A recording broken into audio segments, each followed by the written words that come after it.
Perkenalkan, nama saya Gerard Ronson Yudi, dan pada kali ini saya akan menjelaskan tentang pembentukan ASEAN. Pengertian dari ASEAN. ASEAN adalah organisasi geopolitik dan ekonomi yang anggotanya adalah negara dari kawasan Asia Tenggara.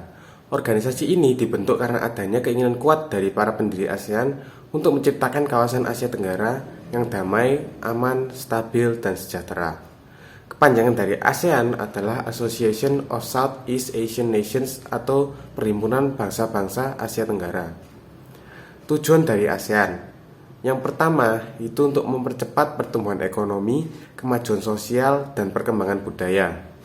Yang kedua untuk memajukan stabilisasi dan perdamaian regional. Yang ketiga memajukan kerjasama aktif dan saling membantu di negara-negara anggota dalam bidang ekonomi, sosial, budaya, teknik, ilmu pengetahuan, dan administrasi.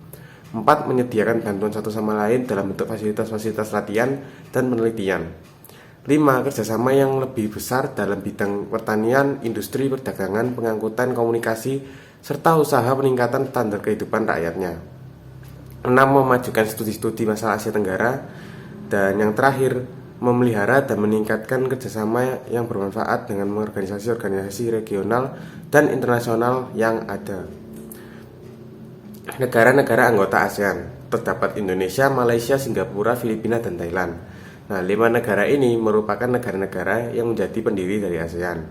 Lalu bergabungnya Brunei Darussalam, Vietnam, Laos, Myanmar, dan Kamboja. Sejarah ASEAN. ASEAN didirikan pada 8 Agustus 1967. ASEAN berdiri karena kesamaan negara-negara pendirinya, yang saat itu sama-sama baru lepas dari jajahan kolonial. Proses berdirinya ASEAN terjadi di aula utama Gedung Departemen Luar Negeri di Bangkok, Thailand. Pendirian organisasi ini ditandai dengan ditandatanganinya Deklarasi ASEAN yang diwakili oleh 5 Menteri Luar Negeri. Nah, 5 Menteri Luar Negeri ini kami sebut Founding Fathers ASEAN. Yang pertama ada Menteri Luar Negeri Indonesia, yaitu Adam Malik. Lalu Wakil Perdana Menteri Malaysia Tun Abdul Razak, Menteri Luar Negeri Singapura Sinnathamby Rajaratnam, Menteri Luar Negeri Filipina Narciso Ramos, Menteri Luar Negeri Thailand Tanat Koman. Prinsip dari ASEAN. Yang pertama yaitu saling menghormati kemerdekaan, kedaulatan, kesetaraan, keutuhan wilayah, dan identitas nasional semua bangsa. Yang kedua, hak setiap negara untuk memimpin eksistensi nasionalnya bebas dari campur tangan eksternal, subversi, atau paksaan. Yang ketiga, non campur tangan dalam urusan internal satu sama lain. 4. Penyelesaian perbedaan atau perselisihan dengan cara damai. 5. Penolakan ancaman atau penggunaan kekerasan. Dan yang terakhir, kerjasama yang efektif di antara negara anggota ASEAN. Syarat menjadi anggota ASEAN. Yang pertama, lokasi geografis suatu negara harus berada di Asia Tenggara.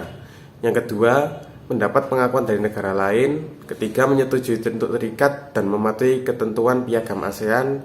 Dan yang keempat, kemampuan dan kemauan untuk melaksanakan kewajiban keanggotaan. Kerjasama ASEAN. ASEAN telah melakukan banyak kerjasama setelah berdiri sejak 1967. Contoh kerjasama ASEAN adalah ASEAN Industrial Cooperation Scheme atau yang disingkat AICO. Lalu ada kerjasama untuk mempersiapkan cadangan pangan.